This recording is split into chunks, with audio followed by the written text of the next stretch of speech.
சங்கீதங்களின் புத்தகம் 22ஆம் சங்கீதம் 30ஆம் வசனம். Psalm 22 verse 30. 22:30. ஒரு சந்ததி அவரை சேவிக்கும், ஒரு சந்ததி அவரை சேவிக்கும், தலைமுறை தலைமுறையாக தலைமுறை தலைமுறையாக அது ஆண்டவருடைய சந்ததி எனப்படும். அது ஆண்டவருடைய சந்ததி எனப்படும். இன்னொரு முறை வாசிக்கலாம். ஒரு சந்ததி அவரை சேவிக்கும், ஒரு சந்ததி ஆண்டவரை சேவிக்கும், தலைமுறை தலைமுறையாக தலைமுறை தலைமுறையாக அது ஆண்டவருடைய சந்ததி எனப்படும். அது ஆண்டவருடைய சந்ததி எனப்படும்.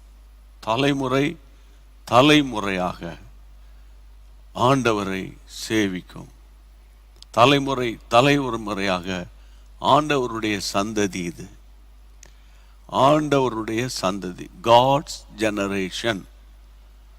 அப்போ இந்த பூமியில் இருக்கிற எல்லாருமே காட்ஸ் ஜெனரேஷனா அப்படின்னா நோ, இல்லை. ஒரு சந்ததி அவரை சேவிக்கும். திரும்ப அந்த ஸ்கிரீன்ல பாருங்க அந்த வசனத்தை. ஒரு சந்ததி அவரை சேவிக்கும். serve him அப்படின்னா என்ன அர்த்தம்?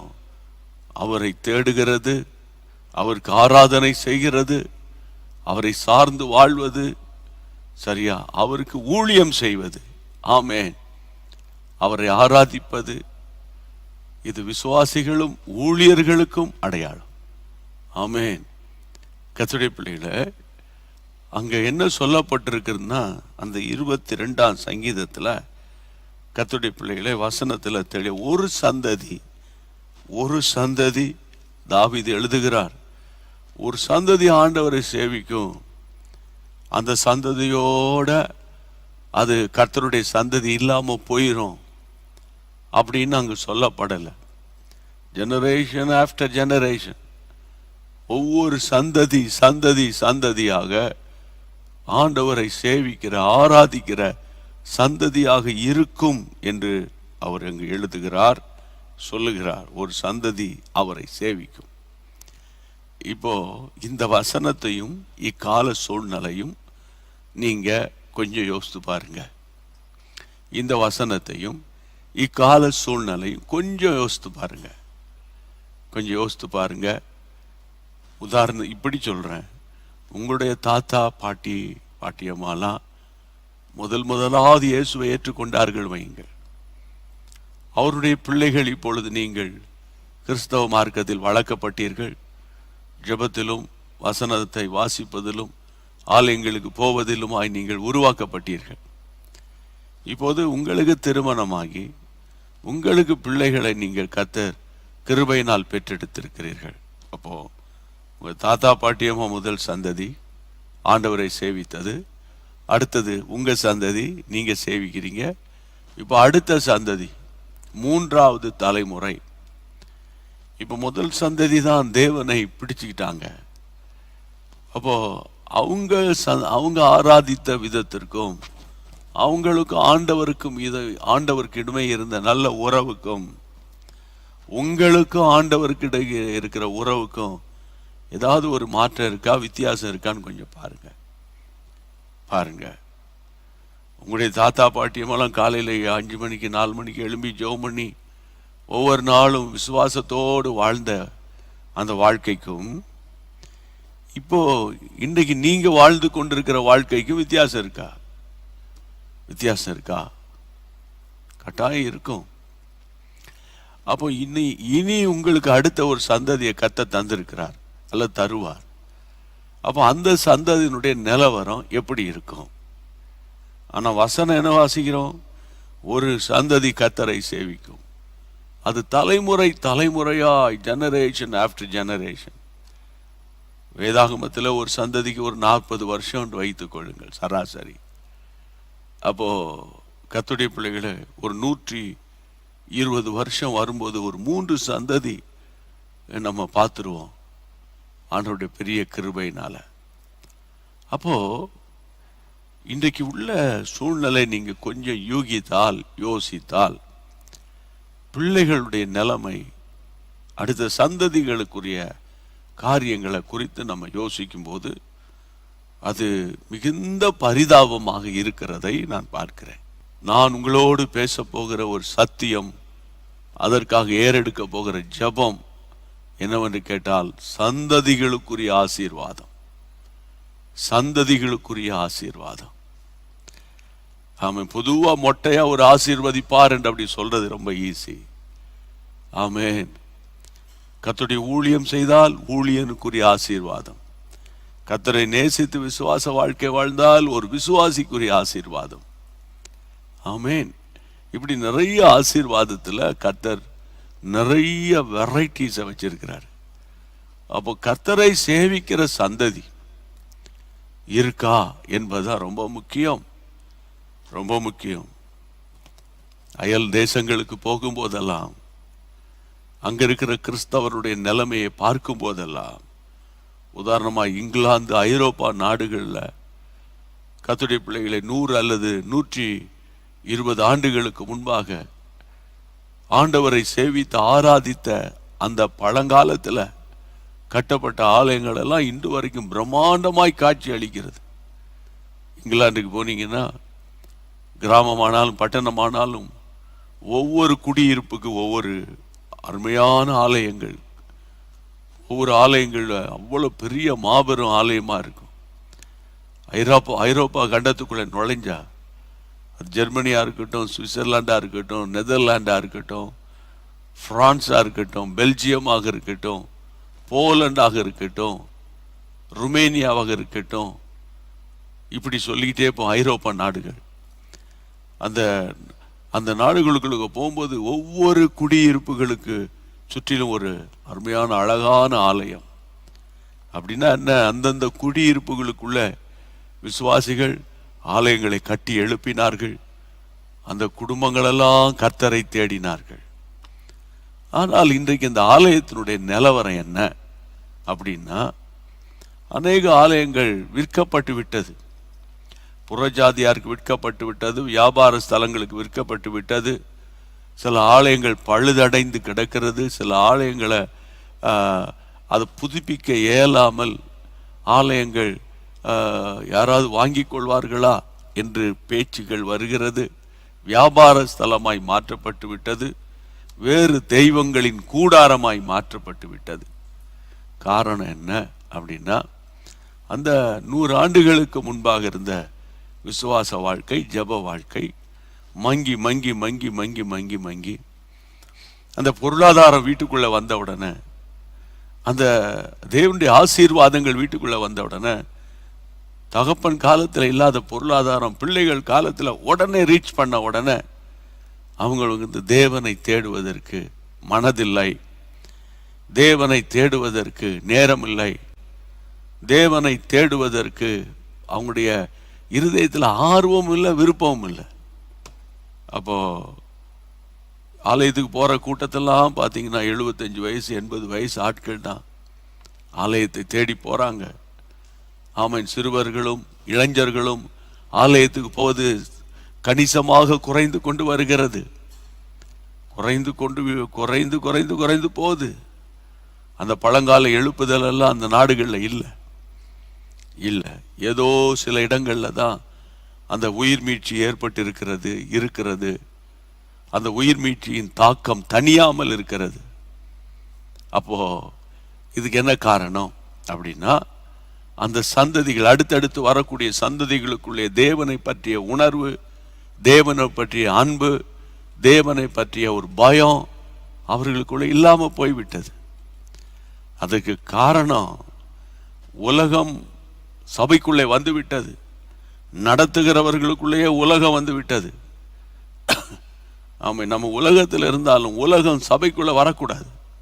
அது வந்ததுனால, உலகம் சபையை ஆண்டு கொண்டதுனால, உலகத்தின் ஐஸ்வர்யங்கள், உலகத்தின் ஆவி சபையை ஆண்டு கொண்டதுனால இன்னைக்கு சபைகள் சீரழிந்து கொண்டிருக்கிறது. இது ஐரோப்பாவினுடைய நிலைமை. இன்னும் சில உலக நாடுகளுடைய நிலைமை. ஆனா நம்ம நாட்டை பார்ப்போம், நம்ம தமிழ்நாட்டை பார்ப்போம். ஆமா, அந்த முதல் தலைமுறை கிறிஸ்தவர்களுக்குள்ள இருந்த தெய்வீகம், விசுவாச வாழ்க்கை, ஜெப வாழ்க்கை, அர்ப்பணிப்பு, விலைக்கிரயம் இருக்கா அப்படின்னு பார்த்தா அவங்களுக்கு பிறந்த பிள்ளைகளுக்குள்ள ஒரு 70% இருக்கு. அவனுக்கு கீழே அவனுக்கு பிறந்த பிள்ளைகளுக்குள்ள ஏதோ கட்டாயத்தின் பேரில் ஆண்டவரை தேடுறதும் கட்டாயத்தின் பேரில் பைபிளை படிக்கிறதுமா இருக்கிறார்கள் தவிர உண்மையாக தேவனை சேவிக்கிற இருதயம் இருக்கிறதா என்பது ஒரு பெரிய ஒரு கேள்விக்குறியாகிவிட்டது. அதனால தான் கர்த்தருடைய பிள்ளைகளை நிறைய கிறிஸ்தவ குடும்பங்களில் திருமணத்துக்கு பிறகு பயங்கரமான குழப்பங்களும் போராட்டங்களும் கோர்ட்டு கேஸு விவாகரத்துகள் போன்ற பிரச்சனைகள்லாம் வருகிறதுக்கு காரணமே இந்த மாதிரி தெய்வீக தன்மை இல்லாத குணங்கள் தான். அப்போ இன்றைக்கு ஆண்டவருடைய கிருபையினால கர்த்தருடைய பிள்ளைகள் நம்முடைய குடும்பங்களை நம்ம தக்க வைக்கணும். அவங்களால இவங்களால அவரால் இவரால் அந்த பாஸ்டரால் அந்த எவாஞ்சலிஸ்ட்னால அந்த பிஷப்னால இப்படிலாம் சொல்லிக்கிட்டு இருக்காம நம்ம குடும்பத்தை தக்க வைக்கவும் நம்முடைய சந்ததிகளை தக்க வைக்கவும் இந்த இரவு நேரத்தில் வேத வசனத்தின் வெளிச்சத்தில் நம்ம ஜெபிக்கணும். எல்லார் கைகளை உயர்த்தி ஆண்டவரே என்னுடைய சந்ததிகளுக்குரிய ஆசீர்வாதத்தை, எல்லார் கைகளை உயர்த்தி என்னுடைய சந்ததிகளுக்குரிய ஆசீர்வாதத்தை நாம் பார்க்கணும். என் சந்ததிகள் கர்த்தரை சேவிக்கணும். என் சந்ததிகளுக்குள்ள இருக்கிற தாய் தகப்பன் காலத்தில் அந்த ஆரம்ப காலத்தில் இருந்த தாத்தா பாட்டி அம்மாவுக்குள்ள இருந்த அந்த விசுவாச நம்பிக்கை அன்பு ஆண்டவரை என் பிள்ளைகளுக்குள்ள வரணுமாப்பா. அப்படிப்பட்ட கிருபையை எனங்களுக்குள்ளே வைங்கப்பா. இயேசுவின் நாமத்தினால எல்லாரும் வாய்களை திறந்து இயேசுவின் நாமத்தினால ஷாகாலா பாராமா இயேசுவின் நாமத்தினால எல்லாரும் ஜெபம் பண்ணுங்க. இயேசுவின் நாமத்தினால ஆண்டவரே சந்ததிகளுக்குரிய ஆசீர்வாதம் ஆண்டவரே. அந்த சங்கீதம் 22 இன்றைக்கு நம்முடைய சகோதரன் சொன்னது போல சொல்லுங்க, ஆண்டவர்கிட்ட சொல்லுங்க. 22:30 படி என் சந்ததி தேவனை சேவிக்கிற சந்ததியாக, ஆமென், தலைமுறை தலைமுறையாய் உம்முடைய ராஜ்யத்தை கட்டுகிற சந்ததியாக வாழ்வதற்கு எங்கள் கர்த்தர் கிருபை பாராட்டும். ஜெபம் கேட்டபடியால் ஸ்தோத்திரம் பண்ணி பாடுவோம். திருச்சபையே கிரியை செய்வாய், திவ்ய அன்பில் பெருகிடுவாய். திருச்சபையே கிரியை செய்வாய், திவ்ய அன்பில் பெருகிடுவாய். தலைமுறையாய் அலைமுறையாய் அழைத்திட அருள் புரிவாய். தலைமுறையாய் தலைமுறையாய் அழைத்திட அருள் புரிவாய். விசுவாசியே நீ பதறாதே, விசுவாசியே நீ கலங்காதே. விசுவாசியே நீ பதறாதே, விசுவாசியே நீ கலங்காதே. விசுவாசத்தால் நீதிமான் என்றும் என்றும் பிழைப்பான். விசுவாசத்தால் நீதிமான் என்றும் என்றும் பிழைப்பான். கர்த்தரின் கை உருகவில்லை, கர்த்தரின் வாக்கு மாறிடாதே. கர்த்தரின் கை உருகவில்லை, கர்த்தரின் வாக்கு மாறிடாதே. சுத்தங்களாய் மாறிடவே சுதன் அருள் புரிந்தனரே. சுத்தங்களாய் மாறிடவே சுதன் அருள் புரிந்தனரே. விசுவாசியே நீ பதறாதே, விசுவாசியே நீ கலங்காதே. விசுவாசியே நீ பதறாதே, விசுவாசியே நீ கலங்காதே. விசுவாசத்தால் நீதிமான் என்றும் என்றும் பிழைப்பான். விசுவாசத்தால் நீதிமான் என்றும் என்றும் பிழைப்பான். ஆமென். ஆண்டவருக்கு மகிமை உண்டாகட்டும். வாசிங்கள், வேதத்தை திறந்து கொண்டு. நோட்டு பெண்ணெல்லாம் வச்சிருப்பீங்கல்ல? ஆமாம், நோட்டு பெண்ணு வாட்டர் பாட்டில் வச்சுக்கோங்க. குயிக்கா ஆதியாகமத்தின் புத்தகம் தேவனுடைய பிள்ளைகளை 21ஆம் அதிகாரம். ஆதியாகமம் 21ஆம் அதிகாரம் 12ஆம் வசனம். 12ஆம் வசனம் 21. அப்பொழுது தேவன் ஆபிரகாமை நோக்கி நோக்கி அந்த பிள்ளையையும் உன் அடிமை பெண்ணையும் குறித்து சொல்லப்பட்டது உனக்கு துக்கமாயிருக்க வேண்டாம். ஈசாக்கினிடத்தில் ஈசாக்கினிடத்தில் உன் சந்ததி விளங்கும். உன் சந்ததி விளங்கும். ஆதலால் சாராள் உனக்கு சொல்வது எல்லாவற்றையும் கேள். ஆதலால் சாராள் உனக்கு சொல்றது எல்லாவற்றையும் கேள். அடிமை பெண்ணின் மகனும் உன்வித்தாயிருக்கிறபடியால் அவனையும் ஒரு ஜாதியாக்குவேன் என்றார். அவனையும் ஜாதியாக்குவேன் என்றார். அன்பான தேவனுடைய பிள்ளைகளே, இதுல ஒரு வார்த்தையை அழுத்தமா உங்களோடு பேச பிரியப்படுறேன். ஈசாக்கினிடத்தில் உன் சந்ததி விளங்கும். ஆமென். இஸ்மவேலினிடத்தில் விளங்காது. இந்த நாட்கள்ல நீங்க இந்த வசனத்தை பிடிச்சுக்கோங்க. அதனால தான் நோட் எடுங்க, பென் எடுங்க, எழுதுங்க அப்படின்னு நாங்க ஆரம்ப காலத்திலிருந்து உங்களுக்கு போதித்து கொண்டு வருகிறோம். ஈசாக்கினிடத்தில் உன் சந்ததி விளங்கும். ஈசாக்கினிடத்தில் உன் சந்ததி விளங்கும். என் அன்பு தேவனுடைய பிள்ளைகளே, யாரிடத்துல சந்ததி விளங்காது அப்படின்னா, கர்த்தருடைய பிள்ளைகளே, வசனம் சொல்லுகிறது, அடிமை பெண்ணாகிய ஆகார் மூலமாக உருவாக்கப்பட்ட அவனுடைய மகனாகிய அந்த இஸ்மவேலின் அவன் மூலமா உனக்கு சுதந்திரவாளியாக இருப்பது இல்லை. வாசிங்க கர்த்தருடைய பிள்ளைகளே, அதாவது 21ஆம் அதிகாரம் 9ஆம் வசனத்திலிருந்து. பின்பு எகிப்து தேசத்தாலாகிய ஆபிரகாமுக்கு பெற்ற குமாரன் பரியாசம் பண்ணுகிறதை சாராள் கண்டு ஆபிரகாமை நோக்கி இந்த அடிமை பெண்ணை அவள் மகனையும் புறம்பே தள்ளும்.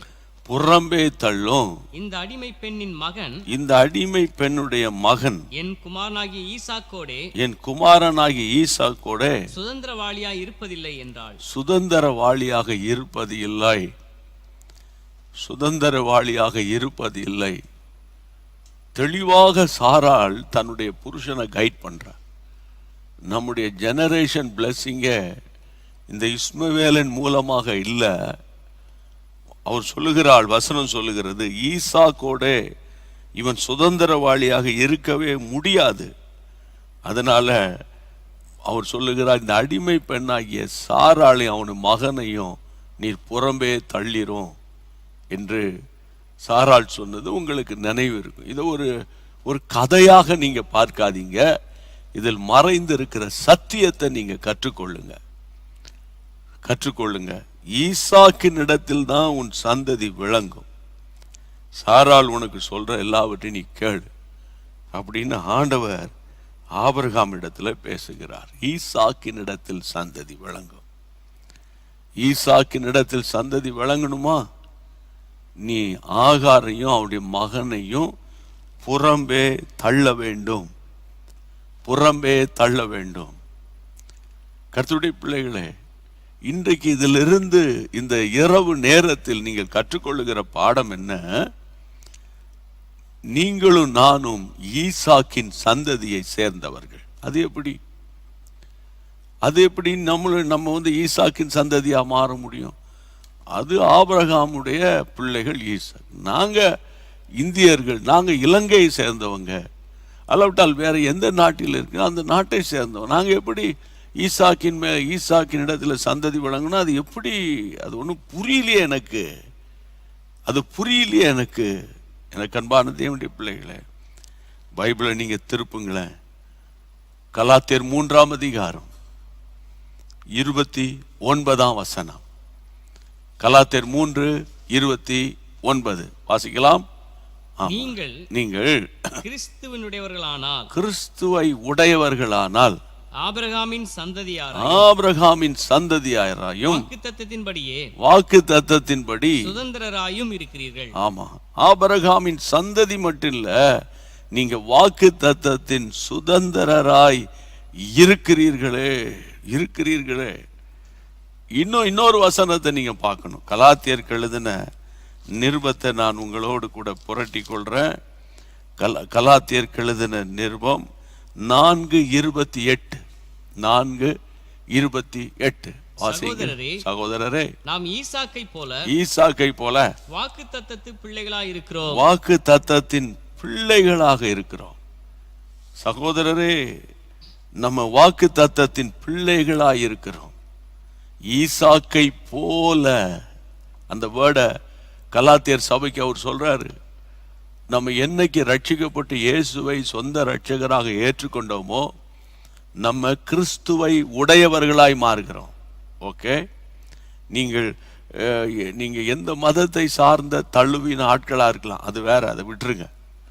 ஆனால் என்றைக்கு இயேசுவே என் உள்ளத்திலே வாரும், உம்முடைய இரத்தம், சிலுவையில் சிந்தின இரத்தம் எனக்காக சிந்தப்பட்டது, அந்த விலையேற பெற்ற இரத்தத்தினால என்னை கழுவி சுத்திகரியும், என்னை பரிசுத்தமாக்கும், நான் உம்முடைய பிள்ளையா இருக்கிறேன் அப்படின்னு நீங்க ஒப்பு கொடுத்துட்டீங்கன்னா உங்களுக்கு பேர் தான் ரட்சிக்கப்பட்ட கிறிஸ்தவர்கள், born again Christians.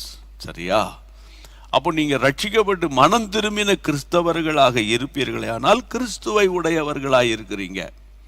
கிறிஸ்துவை உடையவர்கள் தான் ஆபிரகாமின் சந்ததியும் மட்டுமல்ல, வாக்கு தத்தத்துக்கு சுதந்திரராய் இருக்கிறோம் நம்ம. அதைத்தான் நான் இன்னொரு ரெஃபரன்ஸ் கொடுத்தேன். 4ஆம் அதிகாரத்தினுடைய 28ஆம் வசனத்துல, சகோதரரே, நாம ஈசாக்கை போல வாக்கு தத்தத்து பிள்ளைகளாய் இருக்கிறோம். கையை வைத்து ஆமேன்னு சொல்லுங்க, கையை வைத்து ஆமேன்னு சொல்லுங்க. ஈசாக்கை போல, நல்ல கையை வைத்து, ஈசாக்கை போல நானும் வாக்கு தத்தத்தின் பிள்ளைகளாக இருக்கிறேன். ஈசாக்கை போல நானும் வாக்கு தத்தத்தின் பிள்ளைகளாக இருக்கிறேன் அப்படின்னு சொல்லி சொல்லி சொல்லி நம்மை உரிமை பாராட்டி அந்த ஈசாக்கின் ஆசீர்வாதங்கள் எல்லாம் என் வீட்டுக்குள்ளும் என் பிள்ளைகளுக்குள்ளும் என் பிள்ளைகளின் பிள்ளைகளின் பிள்ளைகளுக்குள்ளும் வருவதாக அப்படின்னு நீங்க ஜெபம் பண்ணிக்கிட்டே இருக்கும்போது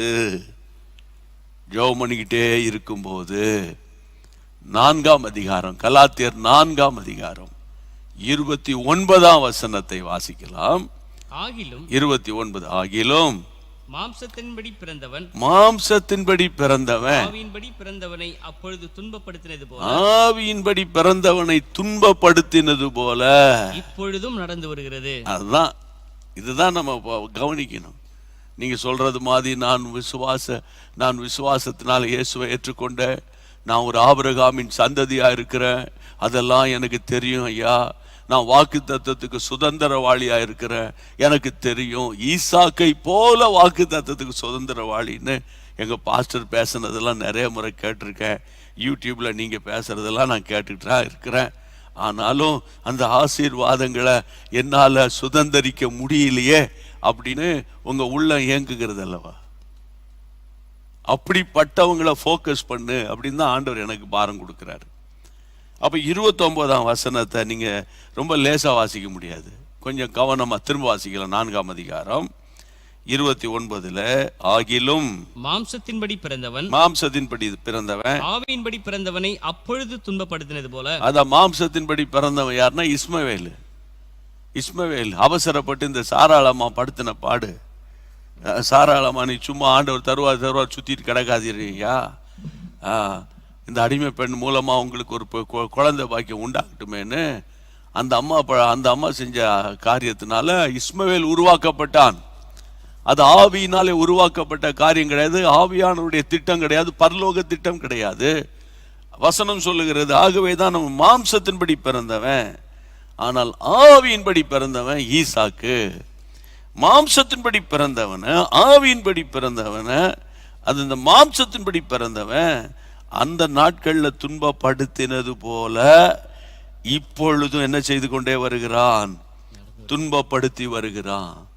புரியுதா? அன்னைக்குதான் அந்த ஆகார் பிள்ளையும் ஆகாரும் ஈசாக்கு பிறந்தோன்னா ஈசாக்க வசனம் சொல்லுகிறது அசட்டை பண்ணினார்கள். வசனத்தில் வாசிக்கிறோம், என்ன பண்ணாங்கன்னா பரியாசம் பண்றான். அதான் மாம்சத்தின் கிரிய பரியாசம் பண்ணுது. ஆகாரம் அவனுடைய பிள்ளையாகி இஸ்மவேலும் சேர்ந்து ஈசாக்க பரியாசம் பண்றாங்க. அப்போ தேவனுடைய பிள்ளைகளே, அதுதான் இந்த நாட்கள்லயும் நடந்து கொண்டிருக்கிற காரியம்னு பவுல் எழுதுகிறார் சபைக்கு. புது உடன்படிக்கை விசுவாசிகளுக்கு, இயேசுவின் இரத்தத்தினால மீட்கப்பட்ட சபைக்கு, மீட்கப்பட்ட பிள்ளைகளுக்கு அவர் சொல்றாரு, அவன் மாம்சத்தின்படி பிறந்தவன் யாரு? இஸ்மவேலு. ஆவியின்படி பிறந்தவன் யாரு? ஈசாக்கு. இவங்க ரெண்டு பேர், இவங்க இந்த ஆவியின்படி பிறந்தவனை மாம்சத்தின்படி பிறந்தவன் என்ன செய்யறானா? துன்பப்படுத்துகிறான். 30ஆம் வசனம். அடுத்தது அதை குறித்து வேதம் என்ன சொல்லுகிறது? என்ன சொல்லுகிறது? அடிமையானவனின் மகன் சுயாதீனம் உள்ளவருடைய குமாரனோடே சுதந்திரவாளியாக இருப்பதே இல்லை.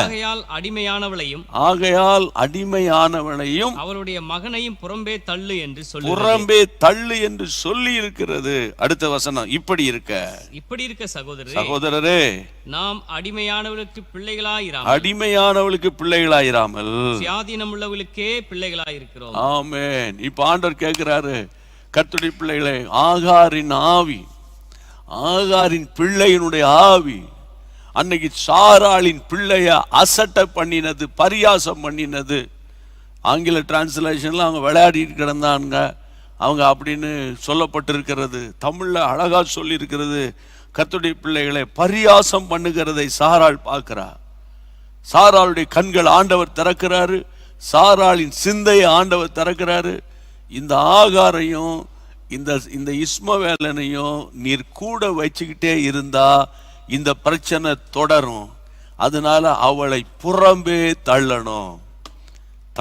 வாக்குத்தத்தத்தின் பிள்ளை வாக்குத்தத்தத்தை சுதந்தரிக்கிறதற்கு இடைஞ்சலாக இருக்கிறது ஆகாரின் அந்த இஸ்மவேலினுடைய ஸ்பிரிட் வந்து கர்த்தருடைய பிள்ளைகளை இதை பாதிக்கும்னு இப்பதான் நம்ம வாஸ்தோம். ஆமென். அப்போ இன்னைக்கு நம்ம என்ன செய்யணும்? புறம்பே தள்ள முடியாத கிரியைகள் இருக்கான்னு பார்க்கணும். புறம்பே தள்ள முடியும். இஸ்மவேலன் கூடிய ஸ்பிரிட் என்னன்னா பரியாசம் பண்றது. வசனம் சொல்லுகிறது 10ஆம் வசனத்தில், அதாவது 21 ஆதியாகமம் 21:9 வசனத்துல, எகிப்து தேசத்தில் ஆகிய ஆகார் ஆபிரகாமுக்கு பெற்ற குமாரனாகி பரியாசம் பண்ணுகிறதை சாராள் கண்டாள்.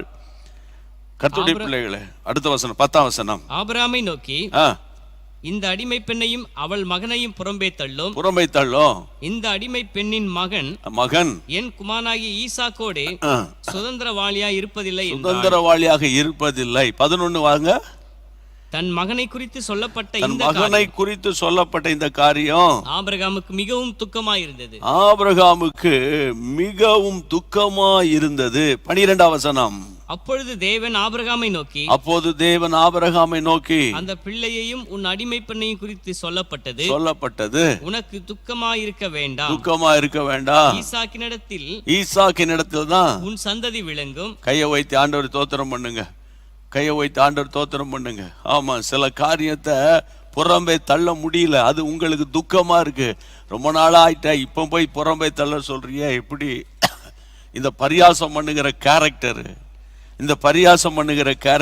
ரொம்ப காலமா இருக்க சாராளின் இருதயத்தை மடமடிவாக்குகிற ஆவி, சாராளின் மகனை சுதந்தரிக்க முடியாதபடி தடை பண்ணுகிற ஆவி, ஈசாக்குக்கு விரோதமாய் கிரியை செய்கிற ஆவி, இஸ்மவேலின் ஆவி. அப்போ இதுக்கும் இன்னைக்கும் நமக்கு என்ன சம்பந்தம் ஐயா அப்படின்னா, கர்த்தருடைய பிள்ளைகளை, நீங்க என்னைக்கு ரட்சிக்கப்பட்டு மனம் திரும்பி அபிஷேகம் பெற்ற விசுவாசியா மாறினீங்களோ நீங்கள் ஈசாக்கின் சந்ததி. அப்ப ஈசாக்கின் சந்ததியா இருந்தால் வாக்குத்தத்தங்கள் எனக்கு பலிக்கலையே அப்படின்னு நீங்க கேட்கிறீங்க. உங்களுக்கு பதில் என்ன? கலாத்தியர்ல நம்ம வாஸ்த வசனம் தான். அப்போ கர்த்தர் திரும்ப கலாத்தியருக்கு திரும்ப நீங்க புரிஞ்சுக்கிறதுக்காக திரும்ப இன்னொருக்க வாசிக்கலாம். 4ஆம் அதிகாரத்துல, அதை 28ல ஈசாக்கை போல வாக்கு தத்தத்தின் பிள்ளைகளாக இருக்கிறோம். 29 எப்படி தோங்குது பாருங்க. ஆகிலும், பட், இங்கிலீஷ்ல பட், ஆனாலும் அப்படின்றோம்ல. ஆனாலும் இந்த மாம்சத்துல பிறந்தவன் என்ன செய்யறானா, ஆவினால பிறந்தவனை துன்பப்படுத்திக்கிட்டே இருப்பானா. இதை நீங்க வெளிப்பாட நீங்க கண்டுபிடிக்கணும். எங்க இருந்து நமக்கு பிரச்சனை வருது?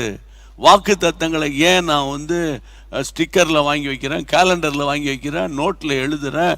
அந்த வாக்கு தத்தங்கள் ஏன் எனக்கு சொந்தமாக மாட்டேங்குது? அந்த வாக்கு தத்தம் ஏன் எனக்கு கிரியை செய்ய மாட்டேங்குது அப்படின்னா, அந்த துன்பப்படுத்துகிறவனை முதலாவது நீங்க அடையாளம் கண்டு அந்த ஸ்பிரிட்டை புறம்பே தள்ளுகிற கிருபை. ஆபிரகாமுக்கு அது கஷ்டமா இருக்குது. என்ன இப்படி திடீர்னு சொல்லிட்டியே அப்படின்னு அவன் சொல்றாரு. அது அவனுக்கு துக்கமா இருந்த போது கர்த்தர் அங்க இடைப்படுறாரு. சாராள் சொல்றதை கேளு, முதல்ல அது வேலையை அதை செய். ஈசாக்கு வளர வேண்டுமானால் இஸ்மவேலன் அப்புறப்படுத்தப்பட வேண்டும். எல்லாரும் கைகளை உயர்த்தி இயேசுவின் நாமத்தினால ஆண்டவரை எனக்குள்ள ஈசாக்கின் ஆசீர்வாதம் வளர வேண்டும். ஜெபம் பண்ணுங்க. எனக்குள்ள ஈசாக்கின் ஆசீர்வாதம் வளரணும். இந்த நைட் பிரேயர்ல இவ்வளோ ஜனங்களுக்காக போராடுகிற உங்களுக்கு கர்த்தர் சொல்லி கொடுக்கிற காரியம், எனக்குள்ள ஈசாக்கின் ஆசீர்வாதம், அது சந்ததிகளுக்குரிய ஆசீர்வாதம். அதை திருடுகிற, அதை மனமடிவாக்குகிற ஆவிதான் இஸ்மவேல் ஸ்பிரிட். அதுதான் ஆகாரின் ஆவி. அதை தள்ளுறதுக்கு நீ கவலைப்படாத, நீ துக்கப்படாத. உன் சாராள் மனைவி சொல்றத கேளு. காரணம் என்னன்னா, ஈசாக்கினிடத்தில் தான் சந்ததி இருக்குது. ஈசாக்கின் சந்ததி தான் வாக்கு தத்தத்தின் பிள்ளை. வாக்கு தத்தத்துக்கு சுதந்திரவாளியாக இருக்கிறோம். என்றைக்கு நீங்களும் நான் இயேசுவை ஏற்றுக்கொண்டோமோ, நம்ம வாக்கு தத்தத்துக்கு சுதந்திரவாளியாக இருக்கிறபடியினால் இந்த ஆசீர்வாதத்தை தடை செய்கிற ஆகாரின் ஆவி, குடும்பத்தை அலகழிக்கிற ஆவி, சாராளின் மனதை துக்கப்படுத்துகிற ஆவி, சாராளின் பிள்ளைய அசட்டை பண்ணுகிற ஆவி, ஹல்லேலூயா, இயேசுவின் நாமத்தினால பரியாசம் பண்ணுகிற ஆவி, என் ஆண்டவரே என் வீட்டை விட்டு வெளியே வரணும், என் வீட்டை விட்டு வெளியே வரணும். எனக்குள்ள இருக்கிற பரியாசம் பண்ணுகிற ஆவி, அது எகிப்தின் ஆவின்னு கூட சொல்லலாம், அது ஆகாரின் ஆவின்னு சொல்லலாம், அது இஸ்மவேலின் ஆவி என்று சொல்லலாம்.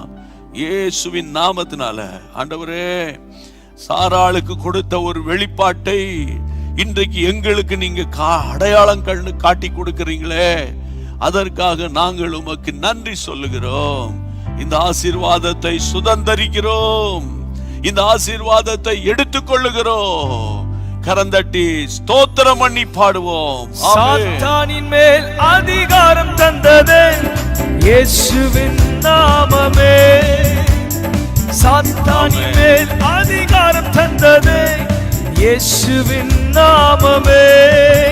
சத்ரு கோட்டைகளை தகர்ந்தெறிந்திட்டது இயேசுவின் நாமமே.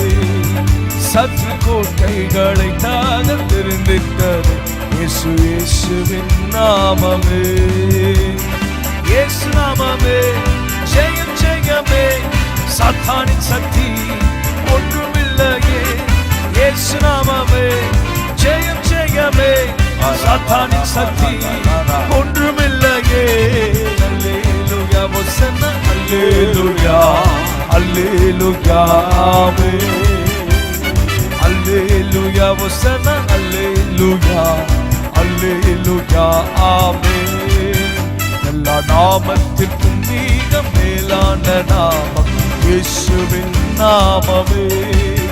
எல்லா தலைமுறையும் போற்றிடும் நாமம் இயேசுவின் நாமமே. எல்லா நாமத்திற்கும் மிக மேலான நாமம் இயேசுவின் நாமமே. எல்லா தலைமுறையும் எங்கும் போற்றிடும் நாமம் இயேசுவின் நாமமே. இயேசு நாமமே ஜெயம் ஜெயமே. சாத்தானின் சக்தி ஒன்றுமில்லையே. இயேசு நாமமே ஜெயம் ஜெயமே. சாத்தானின் சக்தி ஒன்றுமில்லையே. அல்லேலூயா ஹோசன்னா, அல்லேலூயா அல்லேலூயா ஆமென். அல்லேலூயா ஹோசன்னா, அல்லேலூயா அல்லேலூயா ஆமென். ஈசாக்கின் ஆசீர்வாதத்தை என் வீட்டில் பார்க்கணும், என் குடும்பத்தில் பார்க்கணும்னா அதுக்கு இடைஞ்சலா இருக்கிற ஆகாரின் ஆவி, ஆகாரின் பிள்ளையின் ஆவி, வசனத்தில் வாசித்தல அந்த பரியாசம் பண்றது, சாராளின் மனதை துக்கப்படுத்துகிற ஆவி. அப்போ இதுல இந்த வெளிப்பாடு ஆபிரகாமுக்கு வரல. ஒன்று சொல்றேன், சில வெளிப்பாடுகள் கணவனுக்கு வரும், சில வெளிப்பாடுகள் ஒய்ஃபுக்கு வரும். அதை நீங்க புரிஞ்சு கொண்டு செயல்படணும்.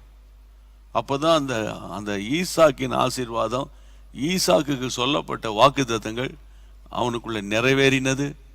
அதே போல நீங்களும் நானும் வாக்குத்தத்தத்தின் சுதந்திரவாளிகளாக இருக்கிறோம். என்னைக்கு ரட்சிக்கப்பட்டோமோ அப்போது கிறிஸ்துவை உடையவர்களாக மாறிட்டோம். கிறிஸ்துவின் உடையவர்கள் வாக்கு தத்தத்துக்கு சுதந்திரராயும் ஆபிரகாமின் சந்ததியாக இருக்கிறீங்க. புரிஞ்சிருப்பீங்க நம்புறேன். இப்போ ஆதியாகமத்தின் புத்தகம் 24ஆம் அதிகாரத்திற்கு திருப்புங்க. ஆதியாகமம் 24ஆம் அதிகாரம் 60ஆம் வசனம். 4ஆம் ரெபெக்காளை வாழ்த்தி, ரெபெக்காளை வாழ்த்தி, எங்கள் சகோதரியே, எங்கள் சகோதரியே, கோடா கோடியாய் பெருகுவாயாக, கோடா கோடியாய் பெருகுவாயாக, உன் சந்ததியார் தங்கள் பகைஞருடைய வாசல்களை சுதந்திரித்துக் கொள்வார்களாக, பகைஞருடைய வாசல்களை சுதந்திரித்துக் கொள்வார்களாக என்று ஆசீர்வதித்தார்கள். ரெபெக்காளை அனுப்புகிறார்கள் ஈசாக்குக்கு மனைவியாக. அவருடைய பிரதர்ஸ் எல்லாம் சேர்ந்து கர்த்தருடைய பிள்ளைகளை அந்த எலியேசர் கையில் ஹேண்ட் ஓவர் பண்ணி அனுப்ப போறாங்க. அனுப்பும்போது அவங்க சொல்லுகிற அந்த வார்த்தைகளை நீங்க பாருங்க. உன் சந்ததியார், இன்றைக்கு நான் பேசுகிற சத்தியம் சந்ததிக்குரிய ஆசீர்வாதம், சந்ததிக்குரிய. ஏன்னா இன்னைக்கு அப்பா அம்மா போல பிள்ளைகள் இல்லை. ஏதோ வேலைக்கு போகிறோம், ஏதோ சாப்பிட்றோம், ஏதோ சம்பாதிக்கிறோம், ஏதோ இருக்கிறோம், போகிறோம் வரோம். ஆமாம். அப்புறம் இதுவே இப்படி இருந்தால் உங்கள் பிள்ளைகள் எப்படி இருப்பாங்க ஐயா? உங்கள் பிள்ளைகள் எப்படி இருப்பாங்க? அதை பற்றி உங்களுக்கு ஒரு பாரம் இருக்கா? பாரம் இருக்கா? அவன் சாப்பிட்டானா, சாப்பிடாம போனா என்ன, நான் சொல்ல வேண்டியதை சொல்லிவிட்டேன் அப்படின்ற மாதிரி சிலர் பெருமையாக பேசுகிறத பார்க்குறேன். உங்கள் பிள்ளைகளை கர்த்தர் உங்களை நம்பி தான் கொடுத்துருக்கிறார். நீங்கள் தான் உங்கள் பிள்ளைகளுக்கு உத்தரவாதம். ஊழியக்காரத்தில் வந்து உங்கள் பிள்ளைகளை சொல்லி ஜெபம் பண்ணிட்டா முடிஞ்சதுன்னு நினைக்காதீங்க. கர்த்தருக்கு மகிமை உண்டாவதாக. அப்போ இந்த கடைசி நாட்களில் பாருங்க, பிள்ளைகளை குறித்த ஒரு பாரம் பெற்றோருக்கு இருக்கணும், உடன் பிறப்புகளுக்கு இருக்கணும். அது ரொம்ப முக்கியமான ஒரு காரியம். ஒரு தகப்பனை பார்த்து சொன்னேன், உன் மகளுக்காக நீங்க ஜெபம் பண்ணணும், ஜெபம் பண்ணுவீங்களா அப்படின்னு கேட்டேன். அப்படியே உட்கார்ந்துருந்தாரு. ஜெபம் பண்ணுவீங்களா அப்படின்னு கேட்டேன். அவர் மெதுவாக சொல்ற, ஜெபம் பண்ணி தானே ஆகணும். அப்போ ஏதோ அவரை வலுக்கட்டாயம் பண்ணி நம்ம சொல்லி பண்றது போல. அப்போ அதுலேருந்து என்ன புரியுது? ஜெபத்தின் மேல ஒரு ஆர்வம் நமக்கு இருக்கணும். பிள்ளைகளுக்காக போராடணும், சந்ததிகளுக்காக போராடணும். இன்னைக்கு சாத்தான் எவ்வளவு பயங்கரமான வலைகளெல்லாம் விரிச்சு சந்ததிகளை வேறு பக்கமா திசை திருப்புறான் தெரியுமா? எனக்கு அன்பான கர்த்தருடைய பிள்ளைகளே, சாலமோன் வரைக்கும் தேசத்துல ஒரு மகிமையான காரியம் நடந்து கொண்டிருந்த பைபிள்ல. அதாவது இஸ்ரவேல் ஜனங்கள் வனாந்தரத்தில் வரும்போது ஆண்டவர் ஒரு நாள் ஒரு வாக்குத்தத்தம் கொடுப்பாரு. என்ன வாக்குத்தத்தம்? எகிப்தியருக்கு வர பண்ணின எந்த வியாதிகளையும், ஆதி ஆகமத்தில் இருக்கும் இல்ல, 15:26 நினைக்கிறேன், எந்த வியாதிகளையும் நான் உனக்கு வர பண்ணேன். I am the Lord who healeth thee. நானே உன் பரிகாரியான கர்த்தர் அப்படின்னு வாக்குத்தத்தம் கொடுப்பார். வேதாகம பரிசுத்தவான்கள்லாம் சொல்றாங்க, தாவீதின் காலம் வரைக்கும் அந்த மாதிரி கிரியைகள் நடந்துகிட்டே இருந்தது. சாலமோன் காலத்துக்குள் வந்தபோது அந்த வாக்குத்தத்தம் அதாவது நிறைவேறாமல் போய்விட்டது. காரணம், சாலமோனுக்கு ஞானத்தையும் அறிவையும் கிருபையும் பணத்தையும் செல்வத்தையும் சீமானாகவும் அவனை உயர்த்தி வைத்த போது அவனுடைய தடம் புரண்டு அவன் போனதுனால, எகிப்தின் ஆவிகள் உள்ள நுழைந்ததுனால, கர்த்தருடைய பிள்ளைகளை அந்த சந்ததி ரொம்ப அடுத்தடுத்து சந்ததியெல்லாம் பார்த்தா ரொம்ப கஷ்டமா போயிடுச்சு. அப்போ இந்த சந்ததிகளுக்குரிய ஒரு பாரம், பிள்ளைகளுக்கு மேல நமக்கு எப்போதும் ஒரு பாரம். பிள்ளைகளுடைய எதிர்காலம் உங்களுக்கு தெரியாது. இப்போ குட்டி பிள்ளைகளா இருக்கும்போதே சாத்தான் கண்ணு வைப்பான், உங்களுக்கு தெரியாது. சிறு வயதில் இருக்கும்போதே பிசாசு அவனுடைய ஜீவனை எடுக்க வகை தேடுவான், உங்களுக்கு தெரியாது. வாலிபர்களாக இருக்கும்போதே அவனை மைண்டை டியூன் பண்ணுவான். குட்டி பிள்ளைகளாக இருக்கும்போது கைத்தட்டி பாட்டு பாடுகிறது, சண்டே ஸ்கூலுக்கு போகிறது வரதெல்லாம் ஓகே, நல்லது தான், போனோம். ஆனால் அவன் டீன் ஏஜில் வரும்போது, அப்புறம் கொஞ்சம் வாலிப பருவத்துக்குள்ளே வரும்போது சண்டே ஸ்கூலில் பாட்டு பாடினதை பல பாடுறானான்னு கொஞ்சம் செக் பண்ணுங்க. அநேகமாக இருக்காது. உலகத்தின் ஆவியும் கர்த்தருடைய ஆவியும் போராடும். அப்போ அந்த பிள்ளைகளுக்காக நம்ம போராடி ஜெபிக்கலன்னா, அந்த பிள்ளைகளுக்காக கண்ணீர் வடித்து திறப்பில நிக்கலன்னா, அப்போ அந்த பிள்ளைகளை பிசாசு ஈஸியா திருடிட்டு போயிடுறான். திருடிட்டு போன பிறகு நம்ம ஊரில் எப்படி வீட்டுக்குள்ளே புகுந்து திருட எல்லாத்தையும் அள்ளிட்டு கொண்டு போன பிறகு போலீஸார் வந்து தேடிட்டு இருப்பாங்க, கை ரகம் எங்கே இருக்குது, கால் ரகம் எங்கே இருக்குன்னு பார்த்துக்கிட்டு இருப்பாங்கள்ல. அப்போ அதுக்கு முன்னக்கூட்டிய முன்னெச்சரிக்கை நடவடிக்கைகள் அந்த அளவுக்கு இல்லை. அதை மாதிரி தேவனுடைய பிள்ளைகளே, இந்த கடைசி காலத்தில் நம்முடைய பிள்ளைகளை பிசாசு வஞ்சித்தரக்கூடாது. பிள்ளைகளை நினைச்சு தோத்திரம் பண்ணிக்கிட்டே இருக்கணும். பிள்ளைகளை பெருமையாக பேசிகிட்டு இருக்கக்கூடாது. அங்கே படிக்கிறான், இங்கே படிக்கிறான், அவ்வளோ மார்க் வாங்கிட்டான், ஆஸ்திரேலியாவில் இருக்கிறான், அமெரிக்காவில் இருக்கிறான், நியூசிலாண்டில் இருக்கிறான், எங்கேயாவது இருந்துட்டு போகிறான். அல்லது தண்டையார்பேட்டையில் இருக்கிறான், அல்லது கிண்டியில் இருக்கிறான், வண்ணார்பேட்டையில் இருக்கிறான், கன்னியாகுமரியில் இருக்கிறான், கருங்கல்ல இருக்கிறான், களியக்காவலையால் எங்கேயாவது இருக்கான். ஆனால் எப்படி இருக்கிறான், கர்த்தரோடு எப்படி இருக்கிறான், அதை நினச்சி நீங்கள் ஸ்தோத்திரம் பண்ணி பாரத்தோடு நீங்கள் ஜெபம் பண்ணிக்கிட்டே இருக்கணும். இங்கே வாசிக்கிற வசனத்தை நீங்கள் கவனிங்க.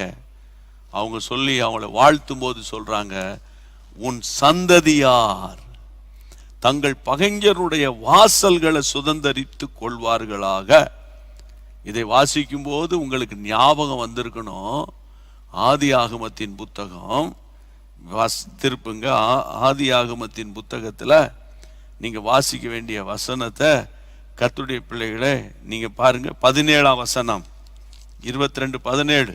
நான் உன்னை ஆசீர்வதித்து உன் சந்ததியை வானத்து நட்சத்திரங்களைப் போலவும் கடற்கரை மணலைப் போலவும் பெருக பண்ணுவேன் என்றும் உன் சந்ததியார் தங்கள் சத்துருக்களின் வாசல்களை சுதந்தரித்துக் கொள்ளுவார்கள் என்றும் நீ என் சொல்லுக்கு கீழ்ப்படிந்தபடியினால் உன் சந்ததிக்குள் பூமியில் உள்ள சகல ஜாதிகளும் ஆசீர்வதிக்கப்படும் என்றும் உன் பேரில் ஆணையிட்டேன் என்று கர்த்தர் சொல்லுகிறார் என்றார். ஆமென். கர்த்தர் ஆபிரகாமுக்கு கொடுத்த வாக்கு தத்தத்திலையும் இந்த வார்த்தை வருகிறது, உன் சந்ததியார் தன் சத்துருக்களின் வாசல்களை சுதந்தரித்துக் கொள்வாங்கன்னு. அன்றைக்கு கர்த்தர் ஆபிரகாமோடு பேசுகிறார். அன்றைக்கு ஆபிரகாமோடு பேசின அதே வேர்டை ரெபேக்காளுடைய சகோதரர்கள் ரெபேக்காளை ஆபிரகாம் வீட்டுக்கு மருமகளை அனுப்பும்போது, ஆபிரகாமின் குமாரனாகிய ஈசாக்குக்கு மனைவியாக அனுப்பும்போது அதே வேர்டை சொல்லி அவங்கள ஆசீர்வதித்து அனுப்புறாங்க. Praise God. சத்துருக்களின் வாசல்களை சுதந்தரிக்கிற சந்ததி தான் ஈசாக்கின் சந்ததி. ஆமென். ஜெபம் பண்ணலாமா? சத்துருக்களின் வாசல்களை சுதந்தரிக்கிற ஒரு சந்ததி. உங்களை சத்துரு தொட முடியல, நீங்க நல்ல ஜெபம் பண்றீங்க, தேவனை தேடுறீங்க, கர்த்தரோடு கூட இருக்கிறீங்க. ஆனா உங்க பிள்ளைகளுக்குள்ள சத்துருவின் போராட்டம் வந்துடக்கூடாது, சத்துரு நுழைஞ்சிடக்கூடாது. அவன் எந்த ரூபத்தில் வேண்டுமானாலும் யார் வழியாகவும் அவன் வரக்கூடும். எப்படி வேண்டுமானாலும் ஒரு வழியில நுழையக்கூடும். அப்போ சத்துருவின் வாசல்களை நீங்க சுதந்தரிக்குமே தவிர உங்க வாசலை சத்துரு சுதந்தரிச்சிடக்கூடாது. ஆமென். ஹல்லேலூயா. கர்த்தருடைய நாமத்தினால் எல்லார் கரங்களை உயர்த்தி ஆண்டவர், ஈசாக்கின் ஆசீர்வாதம் சத்துருக்களின் வாசல்களை சுதந்தரிப்பது. ஆமென். ஈசாக்கின் சந்ததிக்குரிய ஆசீர்வாதம் சத்துருக்களின் வாசல்களை சுதந்தரிப்பது. இயேசுவின் நாமத்தினால எல்லா விதமான சத்துருவே, என்னுடைய ஆசீர்வாதத்தை சுதந்தரிக்க உனக்கு அதிகாரம் கிடையாது. உன்னுடைய எதிர் வல்லமையை, என் பிள்ளைகளுடைய செல்போனை, என் பிள்ளைகளுடைய லேப்டாப்பை அல்லது ஐபேட ஆமென், என்னுடைய இரத்த கோட்டைகளை கொண்டு வருகிறேன். என் பிள்ளைகளுடைய டிராவல்ல, என் பிள்ளைகள் படிக்கிற கல்லூரியில, என் பிள்ளைகள் படிக்கிற ஆண்டவர் இந்த பள்ளிக்கூட வளாகத்துல, என் பிள்ளைகளுடைய சிந்தையில, ஆமென் ஆண்டவரே, என் மகன் வேலை செய்கிற அந்த கார்ப்பரேட் கம்பெனியில அல்லது அந்த ஃபேக்டரியில அவன் போகும்போதும் வரும்போதும் அவனுடைய மோட்டார் சைக்கிள்ல அல்லவிட்டால் அவனுடைய வாகனங்கள்ல ஆண்டவரே உம்முடைய இரத்தத்தை தெளித்து சாத்தான் எந்த விதத்திலும் அணுகாதபடி ஆண்டவரே நீர் வேலி அடைக்கணும். ஏனென்றால் நாங்கள்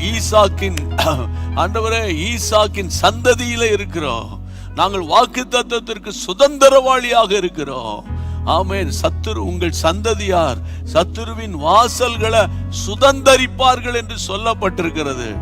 எந்த சத்துருவும் எங்க வாசலை சுதந்தரிக்க கூடாது. நாங்கள் சாத்தானின் வாசல்களை சுதந்தரிப்போம். இயேசுவின் நாமத்தினால இந்த வசனங்கள்லாம் எங்களுக்குள்ள கிரியை செய்யத்தக்கதாக எங்கள் அருமை இரட்சகர் உதவி செய்ய வேண்டும் என்று ஹல்லேலூயா. சாத்தானே, உனக்கு விரோதமாய் வருகிறோம். எந்த விதத்திலும் என் வீட்டுக்குள்ள உன்னுடைய ஊடுருவல் வரக்கூடாது. ரபா லபா ஹபா தரபா கபா ரபா. ஒரு நிமிஷம் எழுமி நில்லுங்க, ஒரு நிமிஷம் எழுமி நின்று கொள்ளுங்க, எழுமி நின்று கொள்ளுங்க. ஒருவேளை உங்க சிந்தையில சாத்தானுடைய ஊடுருவல் இருக்கான்னு பாருங்க. உங்க வாயில சாத்தானுடைய ஊடுருவல் இருக்கான்னு பாருங்க. உங்க செவிகளுக்குள்ளே சாத்தானின் ஊடுருவல் இருக்கான்னு பாருங்க. அந்த கிரியைகளை ஏசப்பா முற்றிலுமாய் அழிக்க, முற்றிலுமாய் ஜெயிக்க, முற்றிலுமாய் மேற்கொள்ள நீர் எனக்கு கிருபை பாராட்டும்படி இயேசுவின் நாமத்தினால ஒப்பு கொடுத்து நான் ஜெபிக்கிறேன். என் பிள்ளைகளை இரத்த கோட்டைகள் வைத்துக் கொள்ளுகிறேன். ஆமா, எந்த சத்துருவும் என் வாசலை சுதந்தரிக்க கூடாது.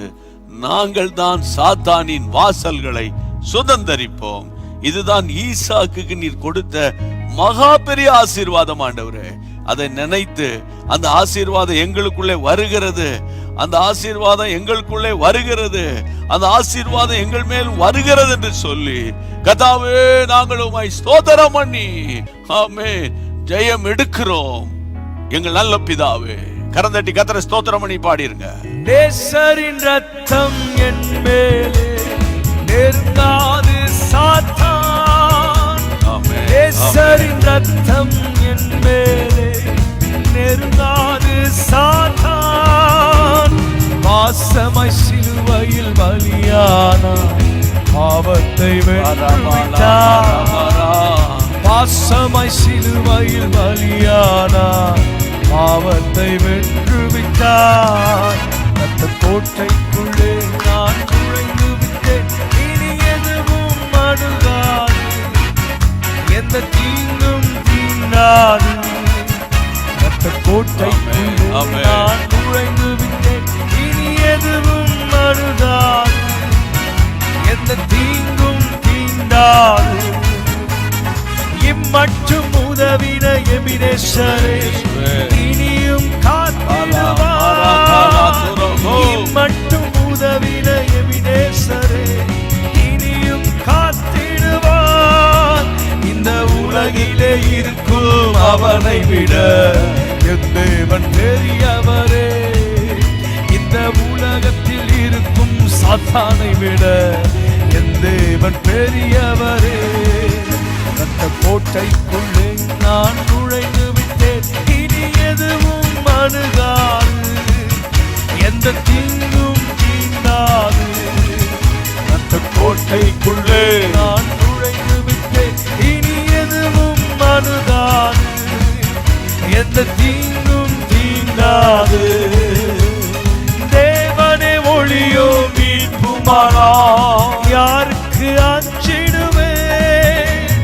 தேவனே ஒளியும் மீட்புமானா, யாருக்கு அஞ்சிடுவேன். அவரே என் வாழ்வின் பலனானார், யாருக்கு பயப்படுவேன். அவரே என் வாழ்வின் பலனானார், யாருக்கு பயப்படுவேன். ரத்த கோட்டைக்குள்ளே நான் நுழைந்து விட்டேன், இனி எதுவும் அணுகாது, எந்த தீங்கும் தீண்டாது. ரத்த கோட்டைக்குள்ளே நான் நுழைந்து விட்டேன், இனி எதுவும் அணுகாது, எந்த தீங்கும் தீண்டாது. ஆமென், ஆமென். சத்துருக்களின் வாசல்களை நீ சுதந்தரிப்பாய். கர்த்தருடைய பிள்ளைகளை நீங்க பார்த்தீங்கன்னா ஆதியாகமம் 26ஆம் அதிகாரத்தில் அந்த வசனம் சொல்லுகிறது, ஆபிரகாமின் நாட்களில் உண்டான பஞ்சம் இல்லாமல் ஈசாக்கின் காலத்தில் பஞ்சம் உண்டான போது கர்த்தருடைய பிள்ளைகள் அவன் எகிப்துக்கு போகிறதுக்கு யோசிக்கும் போது கர்த்தர் உடனே அங்கே அவனோட தரிசனமாகி நீ இந்த தேசத்திலே நீ தங்கியிரு. ஈசாக்கு 6ஆம் வசனத்தை பாருங்க.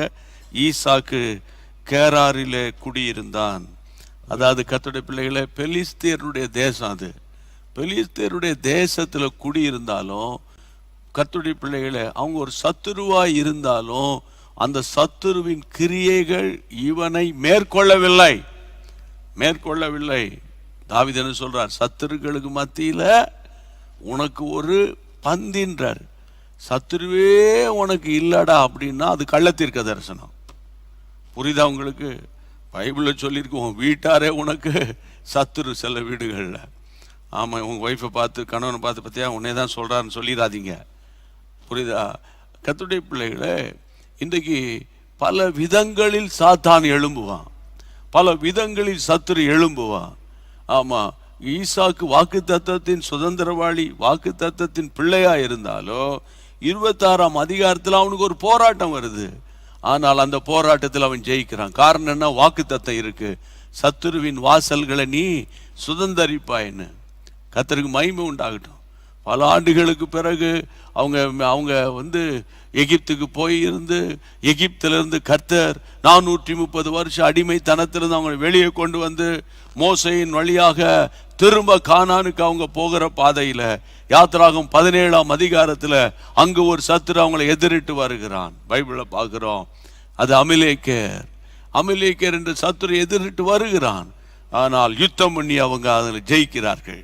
இப்படியே நிறைய சம்பவங்களை நான் உங்களுக்கு அடையாளம் காட்ட முடியும். பிரியமானவர்களே, போராட்டம் வரும், பிரச்சனை வரும், எதிர்ப்பு வரும், அவமானங்கள் வரும், குழப்பம் அது ஜெபிக்கிறவனுக்கு ரொம்ப ரொம்ப வரும். போராட்டங்கள் மத்தியில, உபத்திரவத்தின் மத்தியில, உச்சக்கட்ட சோதனைகளின் மத்தியில, இழப்புகள் மத்தியில நம்ம போவோம். ஆனால் வாக்கு தத்தம் பண்ணினவர் ஒரு நாளும் தம்முடைய வாக்கு தத்தத்தை விட்டு விலகவே மாட்டார். அது என்ன வாக்கு தத்தம்? நீ சத்துருக்களின் உன் சந்ததியார். மறந்து போவாதீங்க, திரும்ப திரும்ப ரிப்பீட் பண்றேன், நீங்களும் நானும் ஈசாக்கின் சந்ததி. வாக்கு தத்தத்துக்கு சுதந்திரவாளியாக இருக்கிறோம். அப்ப சத்துரு எழும்பி வரலாம், சத்துரு நம்மை வஞ்சிக்கலாம், சத்துரு நம்மை துரத்தலாம். ஆனால் அவைகள் சாத்தான் நம்மை மேற்கொள்ள மாட்டான், மேற்கொள்ள முடியாது. கைகளை உயர்த்தி, சாத்தானே நீ என்னை மேற்கொள்ள முடியாது. அல்லேலூயா. ஜெபம் பண்ணுங்க, ஒருமனப்பட்டு ஜெபம் பண்ணுங்க. ஆமென். கர்த்தருக்கு ஸ்தோத்திரம். ஆமென். கர்த்தருடைய நாமத்தினால ஒருமனப்பட்டு ஜெபம் பண்ணுங்க. இயேசுவின் நாமத்தில் ஒருமனப்பட்டு ஜெபம் பண்ணுங்க. எந்த சத்துருவின் போராட்டம் இருக்குமானால், இது என்னை அழுத்திருமோ, என் பிள்ளைகள் லைஃபை உடைச்சிருமோ, என் பிள்ளைக்கு ஒரு பிள்ளை கிடைக்காம போயிருமோ, ஆண்டவரே என் சந்ததி உருவாக்கப்படாம போயிருமோ, என் சந்ததிகளை நான் பார்க்க முடியாதோ, சந்ததிக்குரிய கிருபையை நான் அனுபவிக்க முடியாதோ என்று தடுமாறுகிற பிள்ளைகளே, சத்துருவின் வாசல்களை உன் சந்ததியார் சுதந்திரம் பண்ணுவார்கள், சுதந்திரிப்பார்கள், கேப்சர் பண்ணிடுவாங்க. இயேசுவின் நாமத்தினால சாத்தானுடைய தந்திரம் எல்லாம், ஆமென், சாத்தானுடைய தந்திரம் எல்லாம் இயேசு சிலுவையிலே முறியடித்தார். அல்லேலூயா. உங்களுக்கு விரோதமாய், உங்கள் பிள்ளைகளுக்கு விரோதமாய், உங்கள் தொழில் அல்லது வியாபாரம் அல்லது ஊழியம், படிப்பு அல்லாவிட்டால் வேலை, இவற்றுக்கு விரோதமாய் எழும்பி இருக்கிறானா, அவனுடைய கிரியைகளை முறியடிக்கிற தேவன் அல்லவா உங்களோடு கூட இருக்கிறார். அதனால சத்துருவின் கிரியைகளை அழிக்கும்படி வெளிப்பட்ட நசரேயனாகிய இயேசு கிறிஸ்துவின் அதிகாரமுள்ள நாமத்தினால அவனுடைய கிரியைகளை நாங்கள் அழிக்கிறோம், அவனுடைய வாசல்களை சுதந்தரிக்கிறோம். கரந்தட்டி ஸ்தோத்திரம் பண்ணி பாடுங்க. ஆமென். சாத்தானின் அதிகாரம் எல்லாம் என் நேசர் பறித்துக் கொண்டார். சாத்தானின் அதிகாரம் எல்லாம் என் நேசர் பறித்துக் கொண்டார். சிலுவையில் அறைந்து விட்டார், சிலுவையில் அறைந்து விட்டார். இயேசு காலாலே மிதித்து விட்டார், இயேசு காலாலே மிதித்து விட்டார். கிறிஸ்துவுக்குள் வாழும் எனக்கு எப்போதும் வெற்றி உண்டு. கிறிஸ்துவுக்குள் வாழும் எனக்கு எப்போதும் வெற்றி உண்டு. என்னென்ன துன்பம் வந்தாலும் நான் கலங்கிடவே மாட்டேன். என்னென்ன துன்பம் வந்தாலும் நான் கலங்கிடவே மாட்டேன். யார் என்ன சொன்னாலோ, யார் என்ன சொன்னாலும் நான் சோர்ந்து போக மாட்டேன், நான் சோர்ந்து போக மாட்டேன். கிறிஸ்துவுக்குள் வாழும் எனக்கு எப்போதும் வெற்றி உண்டு. கிறிஸ்துவுக்குள் வாழும் எனக்கு எப்போதும் வெற்றி உண்டு. வெற்றி உண்டு, வெற்றி உண்டு, வெற்றி உண்டு. நமக்கு வெற்றி ஈசாக்கின் ஆசீர்வாதங்களை சுதந்தரிப்பேன். வெற்றி உண்டு, வெற்றி உண்டு, வெற்றி உண்டு. நமக்கு வெற்றி உண்டு, வெற்றி உண்டு, வெற்றி உண்டு. Praise the Lord. ஆண்டவருக்கு மகிமை உண்டாகட்டும். ஈசாக்கின் ஆசீர்வாதங்கள். ஆமென். ஈசாக்கின் ஆசீர்வாதங்கள் சத்துருவின் வாசல்களை சுதந்தரிக்கிற ஆசீர்வாதம். அதனால சத்துருவின் போராட்டம் வரும். வேணா இன்னொரு வசனம் கூட எனக்கு ஆண்டவர் உணர்த்துறார் பாருங்க. எரேமியா தீர்க்கதரிசியின் புத்தகம் 1ஆம் அதிகாரம். எரேமியா தீர்க்கதரிசியின் புத்தகத்தில் 1ஆம் அதிகாரத்தை நீங்கள் திருப்பிக் கொள்ளுங்க. நான் அந்த வசனத்தை எடுக்கிறேன். நானும் 1ஆம் அதிகாரம் 19ஆம் வசனம் என்ன சொல்லுகிறது பாருங்க. அவர்கள் உனக்கு விரோதமாக யுத்தம் பண்ணுவார்கள், யுத்தம் வரும், ஆனாலும் உன்னை மேற்கொள்ள முடியாது. உன்னை ரட்சிக்கும்படிக்கு நான் உன்னுடனே இருக்கிறேன் என்று கர்த்தர் சொல்றார். நான் உன்னோடு கூட இருக்கிறேன்னு கர்த்தர் சொல்றாரு. அவர் உனக்கு விரோதமா யுத்தம் வரும், யுத்தம் போராடும். ஏன்னா இந்த பூமியில இருக்கிற காலமெல்லாம் மனுஷனுக்கு போராட்டம் உண்டு. அந்த மைண்டுக்குள்ள அதை நீங்க வச்சுக்கணும். போராட்டம் உண்டு, ஆனால் தோல்வி இல்லை. எழுதி வச்சுக்கோங்க டைரியில, வீட்டுக்குள்ள, அங்க இங்கன்னு போராட்டம் வரும், ஆனால் தோல்வி இல்லை. ஏன்னா போராட்டம் தோல்வி இல்லைன்னா என்ன அர்த்தம்? ஜெயம். ஜெயம் வந்தா ப்ரொமோஷன். ஒவ்வொரு ப்ரொமோஷன் ஆவிக்குரிய முதிர்ச்சி ஒரு பக்கம் வரும், இன்னொரு பக்கம் ஆரோக்கியம் வரும், இன்னொரு பக்கம் ப்ராஸ்பெரிட்டி வரும், இன்னொரு பக்கம் ஆவிக்குரிய முதிர்ச்சி வரும். இந்த முதிர்ச்சி வந்தோடனே ஒரு எழுச்சி வரும். எழுச்சி வந்தோடனே கர்த்தருடைய பிள்ளைகளை நீங்க ஆண்டவர் தான் பார்த்துக்கிட்டு இருப்பீங்க தவிர பொருளாதாரத்துக்கு பின்னாலேயோ உலகத்துக்கு பின்னாலேயோ போக மாட்டீங்க. இந்த திடீர்னு பணக்காரன் சிலர் ஆயிடுறான் பாருங்க. இந்த திடீர்னு ஒரு ஆசை சிலருக்கு எந்த விதமாக இருக்க, சும்மா கல்யாணம் பண்ணியிருப்பாங்க, பிள்ளைய பற்றிருப்பாங்க, கார் வாங்கியிருப்பான், வீடு வாங்கியிருப்பான், இதுலேயே சுற்றிக்கிட்டு இருப்பாங்க. அப்போ அவங்க சொல்லுவாங்க எங்களுக்கு எந்த போராட்டம் இல்லை, நாங்கள் நல்லா தான் இருக்கிறோன்னு. நீ போராடுனால தானே உனக்கு போராட்டம் வரும். நீ போராடவே இல்லையே. கர்த்தருடைய பிள்ளைகளே, வேதம் சொல்லுகிறது நம்ம போராட அழைக்கப்பட்டிருக்கிறோம், போராடி ஜெபிக்க அழைக்கப்பட்டிருக்கிறோம். ஆமென். கர்த்தருடைய இரத்தம் சிந்தும்படி நீங்கள் இன்னும் போராடவில்லையே, பாவத்துக்கு எதிர்த்து நிக்கலையேன்னு பைபிள்ல வாசிக்கிறோம். கர்த்தருக்கு ஸ்தோத்திரம். அப்ப இந்த நாட்கள்ல போராடுகிற பிள்ளைகளுக்கு வருகிற போராட்டங்களை குறித்து நீங்க தயவு செய்து சோர்ந்து போவாதீங்க. போராடுகிற பிள்ளைகளுக்கு தான் போராட்டம். ஜபத்தில் போராடுகிறவனுக்கு தான் போராட்டம். உபவாசத்தில் போராடுகிறவனுக்கு தான் போராட்டம். விசுவாசத்துக்காக போராடுகிறவனுக்கு தான் போராட்டம். புரியுதா உங்களுக்கு? ஆனால் அந்த போராட்டம் அவனுக்கு கனத்தையும் மகிமையும் கிருபையையும் கொண்டு வரும். ஆண்டவருக்கு மகிமை உண்டாவதாக. ஏன்னா உங்கள் சந்ததி தேவனுடைய சந்ததியா மாறணும். உங்க வீட்டுக்குள்ள எந்த விதமான விக்கிரக ஆவிக்கோ, எந்த விதமான அந்நிய ஆவிக்கோ, எந்த விதமான அந்நிய அக்னிக்கோ உங்க வீட்டுக்குள்ள இடம் இருக்க கூடாது. இயேசுவின் நாமத்தினால அந்த விஷயத்தில் எப்போது நீங்க தெளிந்த புத்தி உள்ளவர்களா இருக்கணும்னு கர்த்தருடைய நாமத்தினால நான் உங்களை அன்போடு கூட கேட்டுக்கொள்கிறேன். அப்படியே எல்லாரும் எழுமி நிற்பலாம். எல்லா விசுவாசத்தோடு எழுமி நிற்போம். ஈசாக்கின் இடத்தில் உன் சந்ததி விளங்கும், ஈசாக்கின் இடத்தில் உன் சந்ததி விளங்கும் என்று சொன்னீரே. ஆமே, நாங்கள் வாக்குத்தத்தத்திற்கு உடன் சுதந்திரராய் இருக்கிறோமே. ஹல்லேலூயா, ஹல்லேலூயா. இன்றைக்கு நீ சொல்லி கொடுத்தீரே. ஆமா, ஈசாக்கு பிறந்த உடனே அது வரைக்கும் இஸ்மவேலுடைய கிரிய வெளிப்படலை பாருங்க. ஆமா, ஆகாரின் கிரிய வெளிப்படலை பாருங்க. என்னைக்கு ஈசாக்கு பிறந்தானோ உடனே அங்க கிரிய நடக்க ஆரம்பிக்கிறது. ஈசாக்குக்கு விரோதமாக பரியாசம் பண்ணுகிற அந்த கிரியைகளை கண்டு ஆமேன், கத்தாவே அன்றைக்கு சாராளுக்கு கொடுத்த அந்த வெளிப்பாட்டை ஆண்டவரே ஆபிரகாம் கேட்டு அவன் உள்ள துக்கமா இருந்தாலும் புறம்பே தள்ளிட்டான். ஆண்டவரே ஆண்டவரை புறம்பே தள்ள முடியாத இஸ்மவேலின் ஆவிகளும் ஆகாரின் ஆவிகளும் இன்றைக்கு வெளியே போய்விட்டதற்காக நன்றி. உமக்கு நன்றி, உமக்கு நன்றி இயேசுவே. சத்துருவின் வாசல்களை சுதந்தரிக்கிற ஒரு கிருபைய எங்களுக்கு ஆண்டவரை கூட்டி கொடுத்தீரு. உமக்கு ஸ்தோத்திரம், ஸ்தோத்திரம் ஆண்டவரே. நாங்கள் ஈசாக்கின் சந்ததியாய் வாக்குத்தத்தத்தின் பிள்ளையாய் இருந்தாலும் ஆண்டவரே, இந்த மாம்சத்தில் பிறந்தவன் ஆவியினால் பிறந்தவனோடு போராடுவான்னு கலாத்தியருக்கு எழுதின நிருபத்தில் பவுல் சொல்றது போல ஆண்டவர், யார் யார் வீடுகளில் போராட்டங்கள் இருக்கிறதோ அந்த போராட்டங்களுக்கு விரோதமாய் ஜெபம் பண்ணி உம்முடைய பிள்ளைகளின் பிள்ளைகளை நாங்கள் விடுதலை பண்ணுகிறோம். இயேசுவின் ரத்தம் ஜெயம். கலந்தட்டி ஸ்தோத்திரம் பண்ணி மகிழ்ச்சியோடு பாடுவோம். நாம் ஆராதிக்கும் தேவன் அவர் ஜீவனுள்ள தேவன், ஆபிரகாமின் தேவன், ஈசாக்கின் தேவன், யாக்கோபின் தேவன் நம் தேவன். அவர் ஆபிரகாமின் தேவன், ஈசாக்கின் தேவன், யாக்கோபின் தேவன் நம் தேவன்.